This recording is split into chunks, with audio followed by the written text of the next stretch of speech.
So today, I wanted us to talk about lymph retention. What is lymph retention? So it's basically whatever new growth that you've been growing for the month. How much of it are you retaining? Um, One thing that may cause you not to see the hair that you're growing is if your hair is constantly breaking. If your hair is brushing against your shirt or you're doing tight styles that's pulling your hair, you will not see the new growth. You won't see that okay your hair is growing, or you won't see that desired length that you want. So today I wanted to share with you guys 10 things that I did to help me retain my length. They're not in any specific order, they're just 10 different things that I did throughout my hair journey that helped me to retain my length. First, I detangle with a conditioner. Now, I know you guys probably seen these conditioners, but first is the Herbal Essence Hello Hydration and the Aussie Miracle Moist. These two conditioners are heaven sent. I don't have a favorite. Both of them are absolutely amazing. You get great slip on your hair for when you're detangling. So these two are one of my favorite conditioners to detangle with. All it is you're just applying it on your hair, and you're just using a wide tooth comb or your fingers to detangle your knots. Next is to trim when needed. I think when I was loose natural, I probably trimmed twice a year, every 6 months. And that's just me dusting my ends. I'm not cutting my hair. It's just me dusting my ends. The reason I'm able to do 6 months is because I try to keep my ends moisturized so that they're not constantly breaking, so that I'm not seeing fairy knots or split ends. So I'm able to elongate my my trimming time. Next is to use a t-shirt, a white t-shirt. I used a white t-shirt. I just go in my husband's closet and just get a t-shirt, whatever it may be, and I use it to dry my hair whenever I'm finished washing. You will see a difference versus you using a towel, because it's just literally, it will just make your hair super dry, versus if you use a t-shirt, it's not taking all of the water from your hair, but it's just the excessive water is able to catch that excessive water where your hair is still damp from the water. Next is to keep your hair moisturized. Well, how do you keep your hair moisturized? Well, for me, water moisturizes my hair. Some people are so shocked where water moisturizes my hair. The thing is, you have to seal in that moisture using the products or the oils or whatever it may be. For me, I use the lock method, which is the liquid, oil, and cream. I know some other naturals prefer to do liquid, cream, or oil. It's a matter of what's best for your hair. If the lock method is better, or if the LCO method, whichever it is that's better for your hair, you do that. For me, I use my handy dandy water. Whenever you see this water bottle, just know that it has water in it and nothing else. There's no oil, there's no cream. It's just pure water. It's just H2O. Next is your oil. So for the longest, y'all already know, I've been using castor oil. So for my oil for the lock method is just Haitian castor oil. And next, the cream. I've been using this cream for, let's see, I've been natural since 2012. I've been using this cream since 2012. This right here, this is the Shea Moisture Curl Enhancing Smoothie. I can't even explain to you how much I love this product. I love it because it's just the consistency of it. Now, for me, I have thick, coarse hair. So those little watery creams, they don't do nothing for me. My hair just soak it up. So for me, I love this because it's thick, and my hair doesn't just immediately soaks it up. It's able to hold my hair. My hair just holds it. It's just I can't even explain, but this right here, if you're a 4C hair and your hair is very thick and coarse and just soaks up whatever product you put in it, try this and let me know how you like it. Give it a try. Give it a try. So next, it will have to be protective styles. Now this is a sensitive topic because a protective style is not a style that's pulling on your edges, pulling on your scalp, where your hair is out, your ends are out. To me, that's not a protective style. A protective style is a style where your ends are tucked in, one, and you still have access to your hair or you have access to your scalp.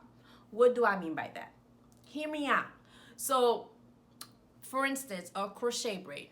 That's one of my favorite protective styles, a crochet braid, where you braid down your hair and you crochet, whether it may be some twists or some curly hair or whatever hair it is, you crochet onto the braids.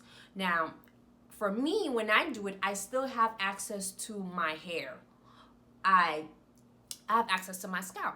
So when I do my braids, I do cornrows going back, and whenever I need to moisturize my hair, I just separate those cornrows and I spray my water and I do what I have to do. So I still have access to my hair. It's the crochet is not pulling on my scalp. My ends are technically out because when where the braids end, I just braid that down. Whenever I need to moisturize it, I unbraid it and I just spray it with water. I still have access to my hair. I'm able to take care of my hair with that style. Another style are the twists, like the Marley twists or whatever twists or braids it may be. But just be careful not to be pulling on your edges where, you seen that, the length retention, but you ain't got no edges. So just be careful when whoever's doing your hair, just be like, okay, now, slow down with my edges. Don't be pulling on my edges. Next will have to be to avoid heat. For me, I probably put heat in my hair twice the whole time. Now that's from 2012 until 2019. Well, that's what, 7 years. I put heat on my hair twice. Think about it. When you're putting heat on your hair, your curl pattern is being played with. It will never be the same. That moment you put that heat on your hair, your curl pattern will never be the same. It becomes weak, and if you don't take care of it, now it's just going to be breaking off and you're not seeing the length retention that you desire. So just try to avoid heat. Stretch your hair by doing big braids, big plaits, or using thread, whatever it may be. Just try to avoid the heat.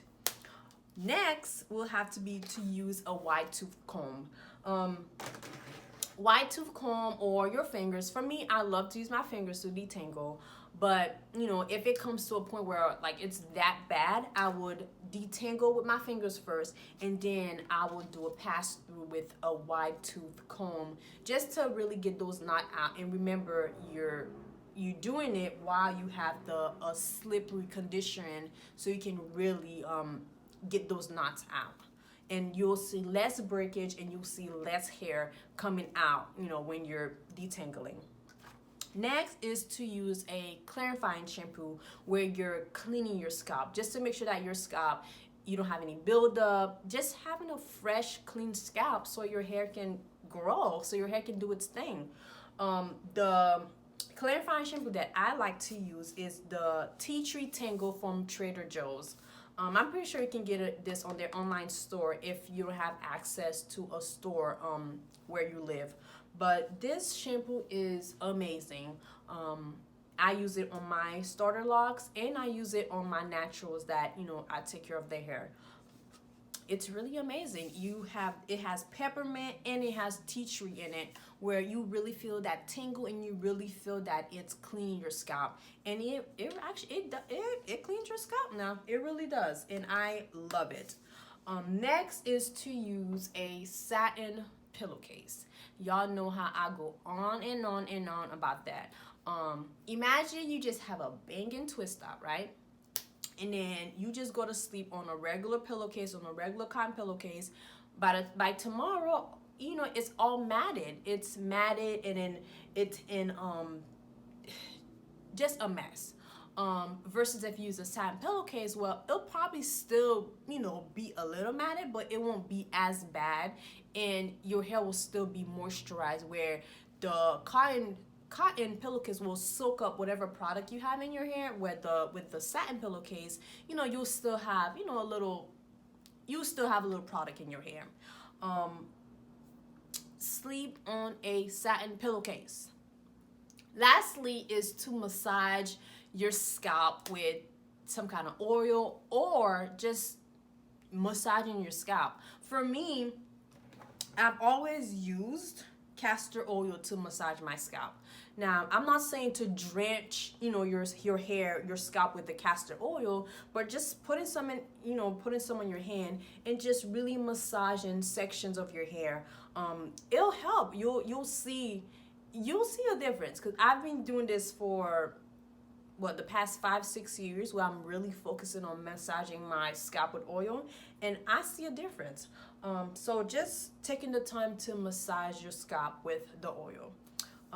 That's pretty much it. So just to revise, so detangling your hair with a conditioner, trimming when necessary, using a t-shirt to dry your hair after washing, keeping your hair moisturized, whether it's using the lock method or the LCO method, doing protective styles, avoiding heat, using a wide tooth comb, using a clarifying shampoo to really clean your scalp, using a satin pillowcase, and massaging your scalp. Now, these are just the few things that you can do to help you see, or to help you retain length. I will see you next time, and thank you for watching.